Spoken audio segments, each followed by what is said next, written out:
వస్తున్నా, తలనొప్పి వస్తుంది. లేదా అయితే కాఫీ ఉందా? కాఫీ కన్నా నువ్వు చెప్పకూడదని నేను చెప్పాలి.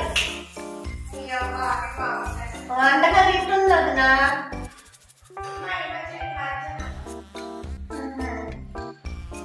నిన్న దేనితో మారిపోయింది ఇవిడికి. ఎంత దుఃఖాన్ని నేను దుఃఖాన్ని దాచుకుంటున్నాను. ఎంత మాట అనేసి అడుగుతున్నాను. టీయా అన్న మాటలోనే తెంపుడు ఉంది. ఎప్పుడెప్పుడు తెంపేద్దామా తోసేద్దామా ఇంకా రాలేదు. వదినా వదినా టీ అడిగాను. నీకు బిర్యానీ బాస్మతి బిర్యానీ ఉడికించమన్నాను. ఏంటది దగ్గరంతలా పట్టీలు ఎందుకు రాత్రులు ఇంట్లో దెయ్యంలా? పెట్టుకున్నాను. పట్టీలు ఎందుకు అసలు?